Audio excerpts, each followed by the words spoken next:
Limited overs క్రికెట్లో ఎలా ఆడతారు? మ్యాచ్‌కొచ్చి 2 ఇన్నింగ్స్. ఫస్ట్ ఇన్నింగ్స్ వాళ్ళు ఇచ్చిన టార్గెట్‌ని సెకండ్ ఇన్నింగ్స్ వాళ్ళు చేస్ చేస్తే విన్. చేయలేకపోతే లూజ్. ఇలా సింపుల్‌గా ఉంటుంది limited overs cricket. But test cricket is very complex. కానీ రూల్స్ తెలుసుకుంటే టెస్ట్ క్రికెట్ చాలా ఇంట్రెస్టింగ్‌గా ఉంటుంది టీ20 ఓడిఐ ఫార్మాట్స్ కంటే. ఇది 5 రోజుల ఆట. రోజుకొచ్చి 3 సెషన్లుంటాయి. ఒక సెషన్ వచ్చి 2 గంటలుంటుంది. అలా మొత్తం 3 సెషన్లు 6 గంటలు ఆడతారు. సెషన్‌కి బ్రేక్స్ ఉంటాయి. ఒక సెషన్ కంప్లీట్ అయితే 20 నిమిషాలు టీ బ్రేక్ ఇస్తారు. అదే లంచ్ టైంలో కంప్లీట్ అయితే 40 నిమిషాలు లంచ్ బ్రేక్ ఇస్తారు. ఇక డ్రింక్స్ బ్రేక్స్ అనేవి ప్రతి సెషన్‌లో కామన్. ఒక సెషన్‌కొచ్చి మాక్సిమం 30 ఓవర్స్ వేస్తారు. అయితే ఈ టెస్ట్ క్రికెట్‌కి, లిమిటెడ్ ఓవర్స్ క్రికెట్‌కి చాలా డిఫరెన్స్ ఉంటుంది. అందులో 2 రివ్యూలే ఉంటే ఇందులో 3 రివ్యూలుంటాయి. అందులో వైడ్ రూల్స్ చాలా స్ట్రిక్ట్‌గా ఉంటాయి. ఇందులో అలా కాదు. ఎంతలా అంటే లెగ్ సైడ్ నుంచి బాల్ వెళ్ళినప్పుడు అందులో వైడ్ ఇస్తారు. కానీ ఇందులో అది నార్మల్ డెలివరీ. టెస్ట్‌లో వైడ్ బాల్స్ అనేవి చాలా రేర్, బాగా వైడ్‌గా వేస్తే తప్ప. అందులో నో బాల్ వేస్తే ఎక్స్ట్రాగా ఒక రన్ ఇచ్చి నెక్స్ట్ బాల్ ఫ్రీ హిట్ ఇస్తారు. కానీ ఇందులో ఎక్స్ట్రాగా ఒక రన్ మాత్రమే ఇస్తారు, ఫ్రీ హిట్ ఉండదు. మ్యాచ్ ఎక్కడి దాకా వచ్చిందో తెలుసుకోవడానికి అందులో ఓవర్స్ని చూస్తే ఇందులో డేస్ అండ్ సెషన్స్ని చూస్తారు. అందులో టార్గెట్ని చూస్తే ఇందులో లీడ్ అండ్ ట్రైల్ని చూస్తారు. అయితే అసలు ఈ లీడ్ అంటే ఏంటి, ట్రైల్ అంటే ఏంటి, అలాగే డిక్లరేషన్, ఫాలో ఆన్, ఇలా అన్ని రూల్స్ తెలిస్తేనే అర్థమవుతుంది ఎలా ఓడించి గెలుస్తారో, ఎలా డ్రా అవుతుందో. కానీ రూల్స్ అన్నీ తెలియాలంటే వీడియోని ఎక్కడా స్కిప్ చేయకుండా చూడాలి. ఈ టెస్ట్ క్రికెట్లో మొత్తం 4 ఇన్నింగ్స్ ఉంటాయి. ఒక్కో టీం 2 ఇన్నింగ్స్లు ఆడతాయి. ఒక ఇన్నింగ్స్ కంప్లీట్ అవ్వాలంటే ఆల్అవుట్ చేయాలి. టీ20 ఓడిఐల్లో ఆల్అవుట్ అవ్వనప్పుడు ఓవర్స్ అన్నీ కంప్లీట్గా వేస్తారు. కానీ టెస్ట్ ఫార్మాట్లో ఓవర్స్కి లిమిట్ అనేదే ఉండదు. అందుకే ఈ డిక్లరేషన్ రూల్ని తీసుకొచ్చారు. బ్యాటింగ్ టీం వాళ్ళు సరిపోయేంత రన్స్ చేశాము అనుకున్నప్పుడు వాళ్ళ ఇన్నింగ్స్ని డిక్లేర్ చేసి అపోనెంట్ టీంకి బ్యాటింగ్ చేసే అవకాశాన్ని ఇస్తారు. ఇది డిక్లరేషన్ అంటే. ఒక బౌలర్ ఇంటెన్షన్ ఎలా ఉంటుందంటే టీ20స్లో బ్యాట్స్మెన్ షాట్ ఆడకూడదు అన్నట్టు బౌలింగ్ చేస్తాడు. కానీ టెస్ట్లో షాట్ ఆడాలి అన్నట్టు బౌలింగ్ చేస్తాడు. ఎందుకంటే అలా వేయకపోతే బ్యాట్స్మెన్ బాల్ని కెలకడు, శుభ్రంగా వదిలేస్తాడు. బౌలర్ వికెట్ కోసం బ్యాట్స్మెన్ని టెంప్ట్ అయ్యేలా చేస్తాడు.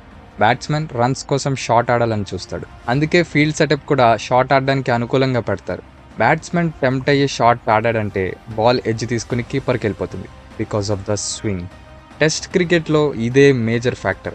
టెస్ట్ బాల్స్ ఎలా తయారు చేస్తారంటే స్వింగ్కి అనుకూలించేలా థ్రెడ్డింగ్ చేస్తారు సీమ్ దగ్గర. ఆ బాల్ సర్ఫేస్ కూడా హార్డ్గా తయారు చేస్తారు. అందుకే ఎక్కువ ఓవర్స్ స్వింగ్ అవుతుంది. ఒకవేళ బ్యాట్స్మెన్ టెంప్ట్ అవ్వట్లేదు అన్నప్పుడు బౌలర్ ఒక గుడ్ లైన్ అండ్ లెంత్ వేస్తాడు. ఆ లైన్ అండ్ లెంత్ ఎలా ఉంటుందంటే బాల్ అవుట్ స్వింగ్ అయ్యి వికెట్లకి దూరంగా వెళ్తుందో తెలియదు, లేదా ఇన్ స్వింగ్ అయ్యి వికెట్లకి తగులుతుందో తెలియదు. సో ఇలాంటి టైంలో బ్యాట్స్మెన్ బాల్ని ఖచ్చితంగా ఆడాలి, కాబట్టి డిఫెన్స్ చేస్తాడు. ఈ ప్రక్రియలోనే బాల్ ఎడ్జ్ తీసుకునే అవకాశాలుంటాయి. అందుకే టెస్ట్లో స్లిప్ ఫీల్డర్స్ని ఎక్కువగా పెడతారు. ఫీల్డింగ్ కూడా చాలా దగ్గరగా ఉంటుంది. 30 యార్డ్ సర్కిల్ బయట ఇద్దరే ఉంటారు టీ20స్లో పవర్ ప్లే లాగా. అయితే లిమిటెడ్ ఓవర్స్ క్రికెట్లో ఫీల్డ్ రిస్ట్రిక్షన్స్ ఉంటాయి. కొన్ని ఓవర్స్ వరకు పవర్ ప్లే ఫీల్డింగ్ ఉంటుంది, అంటే ఫీల్డ్ సెటప్ క్లోజ్గా ఉంటుంది. కొన్ని ఓవర్స్ తర్వాత పవర్ ప్లే అయిపోయి ఫీల్డ్ సెటప్ ఓపెన్గా ఉంటుంది. కానీ టెస్ట్ క్రికెట్లో ఇలాంటి ఫీల్డ్ రిస్ట్రిక్షన్స్ ఉండవు. ఎప్పుడు కావాలంటే అప్పుడు ఫీల్డ్ సెటప్ ఓపెన్గా పెట్టుకోవచ్చు, క్లోజ్గా పెట్టుకోవచ్చు. ఇక బేసిక్స్ అయిపోయాయి, అసలైన రూల్స్ మొదలు పెడదాం. ఈ రూల్స్ అర్థం కావాలంటే ఎగ్జాంపుల్స్తో చెప్పాలి. అందుకే 2 ఎగ్జాంపుల్స్లో చెప్తా. ఇవి క్లియర్గా వింటే టెస్ట్ క్రికెట్ మీద ఒక క్లియర్ ఐడియా వచ్చేస్తుంది మీకు. ఇండియాకి ఆస్ట్రేలియాకి టెస్ట్ మ్యాచ్ జరుగుతుందనుకుందాం. ఆస్ట్రేలియా ఫస్ట్ ఇన్నింగ్స్లో బ్యాటింగ్ చేసి 300 కొట్టింది. ఇప్పుడు ఇండియా సెకండ్ ఇన్నింగ్స్లో 250 మాత్రమే కొట్టింది. నెక్స్ట్ ఆస్ట్రేలియా థర్డ్ ఇన్నింగ్స్ మొదలుపెట్టింది. ఇండియా కంటే ఆస్ట్రేలియా 50 రన్స్ ఎక్కువలో ఉంది కాబట్టి ఆస్ట్రేలియా లీడ్ బై 50 రన్స్ అని అంటారు. అలాగే ఇండియా తక్కువలో ఉంది కాబట్టి ఇండియా ట్రైల్ బై 50 రన్స్ అంటారు. లీడ్ అంటే ఎక్కువ, ట్రైల్ అంటే తక్కువ. ఇప్పుడు లీడ్తో కలిపి ఎంతైతే ఈ థర్డ్ ఇన్నింగ్స్లో ఆస్ట్రేలియా స్కోర్ చేస్తుందో అదే టార్గెట్. సపోజ్ 200 కొడితే లీడ్తో కలిపి 250 టార్గెట్. సపోజ్ ఆస్ట్రేలియా లీడ్లో కాకుండా ట్రైల్లో ఉంటే అప్పుడు టార్గెట్ 150 అవుతుంది. కానీ ఇక్కడ లీడ్లో ఉంది కాబట్టి టార్గెట్ 250. ఇప్పుడు ఇండియా ఫోర్త్ ఇన్నింగ్స్లో 250 టార్గెట్ని చేస్ చేస్తే గెలిచినట్టు, చేయలేకపోతే ఓడిపోయినట్టు మాత్రం కాదు. చేస్ చేయలేకపోతే అటు ఆస్ట్రేలియా గెలిచినట్టు కాదు, ఇటు ఇండియా ఓడిపోయినట్టు కాదు, మ్యాచ్ డ్రా అయినట్టు. మ్యాచ్ గెలవాలంటే ఒకటి టార్గెట్ అయినా చేస్ చేయాలి, లేదా ఆల్అవుట్ అయినా చేయాలి. సో ఇక్కడ ఆస్ట్రేలియా గెలవాలంటే ఇండియాని ఆల్అవుట్ చేయాలి. అదే ఇండియా గెలవాలంటే టార్గెట్‌ని కంప్లీట్ చేస్తే చాలు. ఇన్నింగ్స్‌ని డేస్ ప్రకారంగా చెప్పలేదు.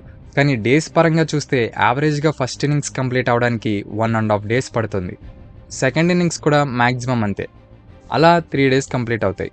ఆ తర్వాత థర్డ్ ఇన్నింగ్స్ ఫాస్ట్‌గా 1 డేలో అయిపోతది. ఇక మిగిలిందంతా ఫోర్త్ ఇన్నింగ్సే. ఇన్నింగ్స్ ఎగ్జాక్ట్‌గా ఇన్ని డేస్‌లోనే అవుతాయని కాదు. అప్రాక్సిమేట్‌గా అలా చెప్పాను. అంతకంటే ఫాస్ట్‌గా అవ్వచ్చు లేదా స్లోగా అవ్వచ్చు. India versus Bangladesh. India first batting. మొదటి రోజంతా ఆడింది.